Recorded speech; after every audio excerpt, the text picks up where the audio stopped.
Hello everyone, मैं एकता शर्मा आज आपके लिए लेके आई हूँ राजस्थान का एकीकरण। और बहुत ही इजी वे में, जो एक बार देखते ही आपको राजस्थान का एकीकरण है वो याद हो जाएगा। यहाँ पे आपको कोई कन्फ्यूजन है वो नहीं रहेगी। कई बार होता है कि हम याद करते हैं एकीकरण को, कई बार हम हर एग्जाम में आता है, हम याद करते हैं पर भूल जाते हैं, क्योंकि बहुत सारी चीज़ें इसके अंदर आ जाती हैं और हमें याद नहीं रहता। हम कंफ्यूज हो जाते हैं कि उसमें क्या था, इसमें क्या था। लेकिन इन हर एक चीज़ की इतनी ईजी सी ट्रिक मैं आपके लिए लाई हूँ कि एक बार पढ़ते ही आपको ये सारी चीज़ है वो याद हो जाएगी। तो स्टार्ट करने से पहले अगर आपने मेरे चैनल को सब्सक्राइब नहीं किया है, लाइक नहीं किया है, तो जल्दी से लाइक कीजिए और इसको सब्सक्राइब कीजिए और ज़्यादा से ज़्यादा इसको शेयर कीजिए। तो हम देखते हैं राजस्थान का एकीकरण। राजस्थान का एकीकरण है उसके लिए मैंने जैसे 3 सूत्र लिखे हैं। इसमें एक तो राजधानी इसमें इम्पोर्टेंट है। सेकेंड नंबर पे इसमें किस किस को राज प्रमुख बनाया था ये भी इम्पोर्टेंट है। उसके बाद में हम बात करते हैं प्रधानमंत्री। तो प्रधानमंत्री है वो भी इम्पोर्टेंट है। तो देखो राजधानी का सूत्र है अपना एकुज, AKUJ एकुज। मतलब सबसे पहले है अलवर को राजधानी बनाई, द्वितीय चरण में कोटा को बनाई, तीसरे चरण में उदयपुर को और उसके बाद जयपुर। तो जयपुर बाद में कंटिन्यू राजधानी है वो रही। अब अगर हम राज प्रमुख की बात करते हैं तो राज प्रमुख का सूत्र देखो भाभी भूतने मार। तो भा मतलब हो गया भान सिंह मतलब उदय भान सिंह, जो धौलपुर के राजा थे, उनको राज प्रमुख है वो बनाया गया। फिर है अपना भी यानी भीम सिंह को बनाया गया। फिर है भूपाल सिंह, तीसरे चरण में भूपाल सिंह को बनाया गया और उसके बाद में मान सिंह। तो भा से उदय भान सिंह, भीम सिंह, भूपाल सिंह और मान सिंह, इनको राज प्रमुख बनाया गया। इसके बाद में बात करते हैं अपन प्रधानमंत्री। देखो कितना इजी है। प्रधानमंत्री की शोभा है गोकुल मणिया हीरा, शोभालाल कुमावत, गोकुललाल असावा, माणिक्यलाल वर्मा और फिर हीरालाल शास्त्री। तो ये इनके प्रधानमंत्री की ट्रिक है। तो इनके बाद में अपन देखते हैं इनके चरण के बारे में, कौन कौन सी रियासत थी। तो देखो प्रथम चरण की बात करते हैं मत्स्य संघ। प्रथम चरण का नाम क्या था? मत्स्य संघ। और इसकी डेट थी 18 मार्च 1948। 3 चरण है वो 1948 में है, 2 चरण है वो 1949 में है, फिर एक 1950, एक 1956। तो देखो पहला क्या है? 18 मार्च 1948।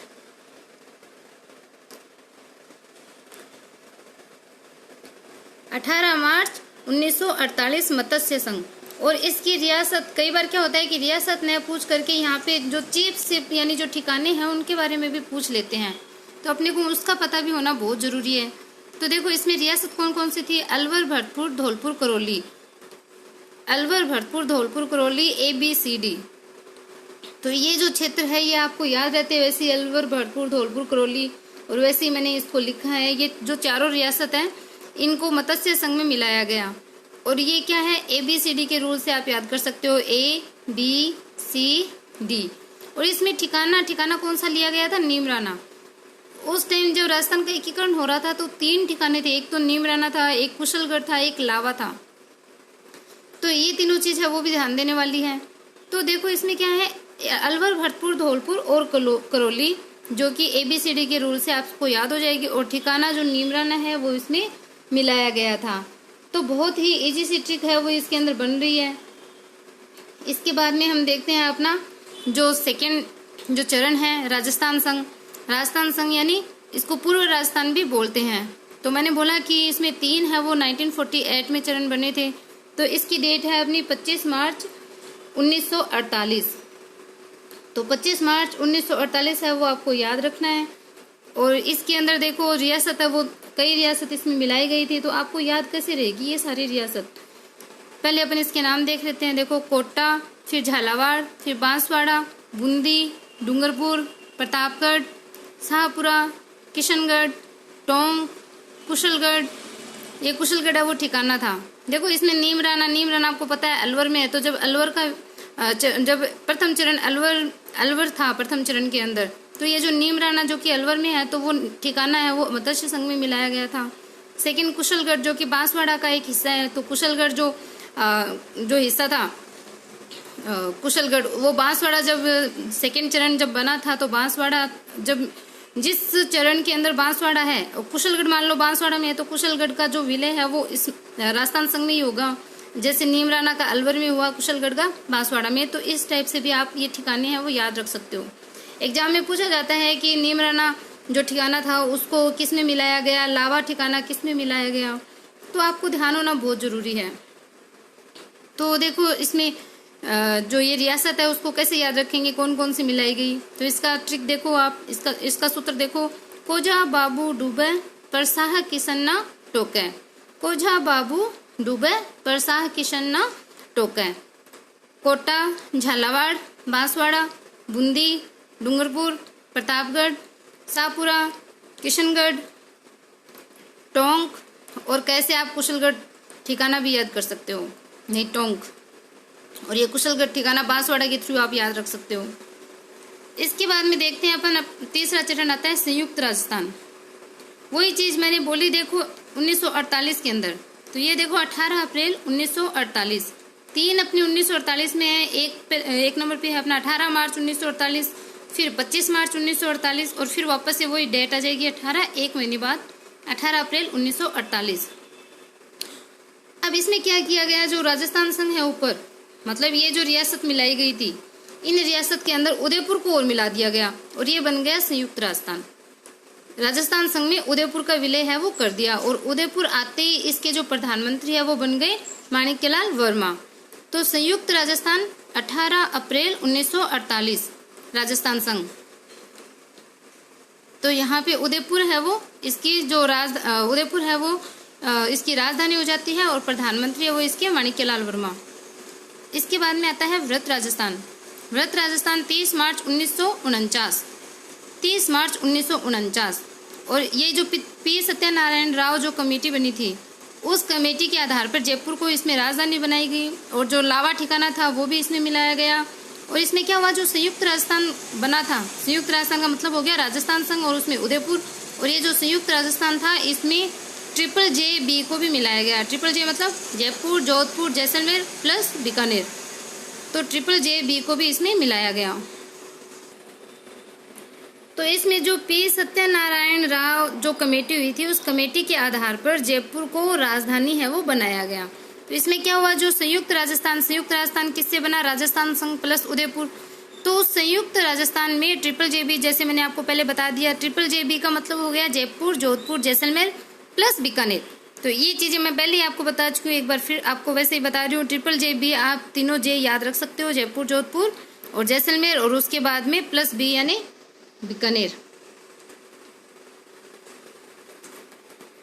और कमेटी कौन सी, पी सत्यनारायण राव कमेटी। इस कमेटी की अध्यक्षता, मतलब इसकी अध्यक्षता किसने करी थी, सत्यनारायण राव ने, और उन्होंने जयपुर को राजधानी बनाई थी। किसकी राजधानी, व्रत राजस्थान की।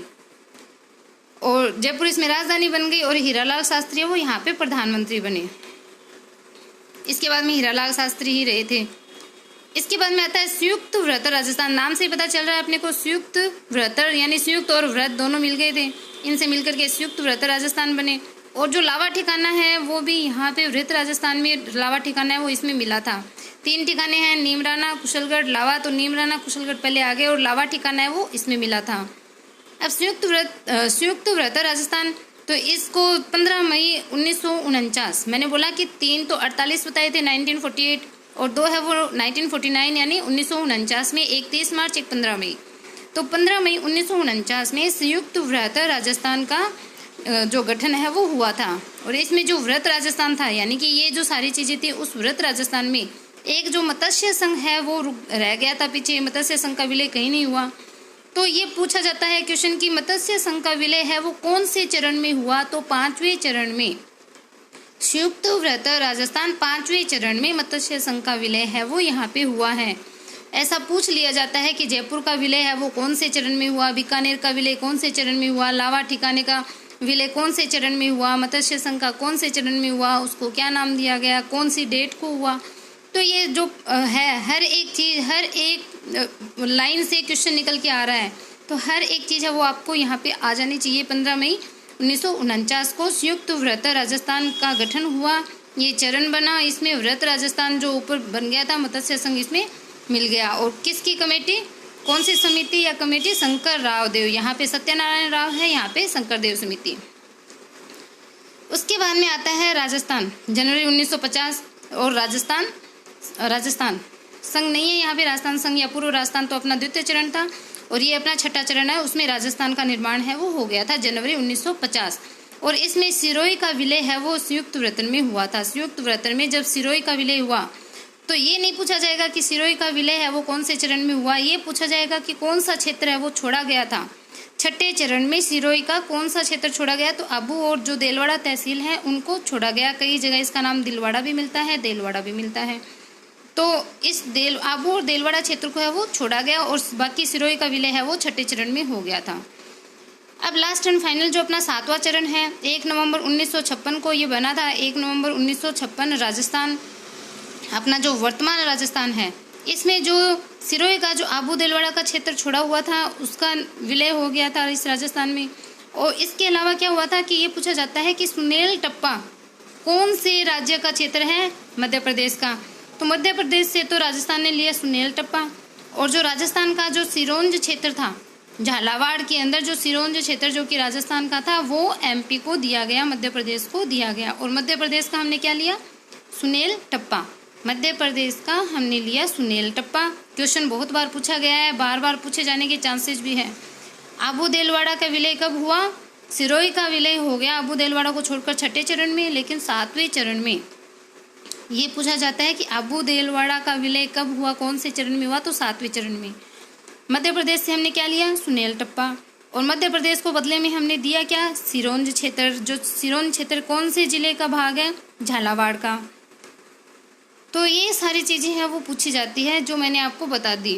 और हाँ, एक इसके उद्घाटनकर्ता भी आप याद रख सकते हो कि एन.वी. गाडगिल। जो 2 चरण थे स्टार्टिंग के, उसमें एन.वी. गाडगिल थे, उसके बाद में जवाहरलाल नेहरू थे।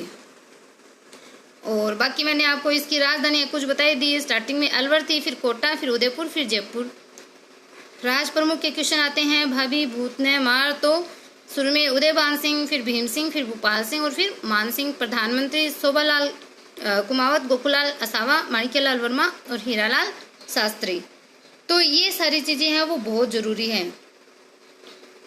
अब देखो, जैसे भूपाल सिंह को जब बनाया गया था, राज प्रमुख बनाया गया था, तो उससे पहले भीम सिंह राज प्रमुख थे और फिर भूपाल सिंह को बना दिया, तो भीम सिंह को क्या बना दिया, उप राज प्रमुख है वो बना दिया गया था। तीसरे चरण की बात कर रही हूँ मैं। देखो 1 नंबर, 2 नंबर, 3 नंबर, तो ये प्रथम चरण में, ये द्वितीय चरण में, ये तृतीय चरण में। तृतीय चरण में जब राज प्रमुख भूपाल सिंह बने तो भीम सिंह को उप राज प्रमुख है वो बना दिया गया। तो इतना सा होता है अपना राजस्थान का एकीकरण। और डेफिनेटली हर एक एग्जाम में एक क्वेश्चन इससे कन्फर्म आता है, 2 क्वेश्चन भी आ सकते हैं, बट एक क्वेश्चन तो पक्का ही आता है। और इनके अलावा और कोई चीज़ है वो नहीं पूछी जाएगी, मैं 100% गारंटीड आपको बोल सकती हूँ। इनके अलावा एक भी चीज़ है वो एग्जाम में नहीं पूछी जाएगी।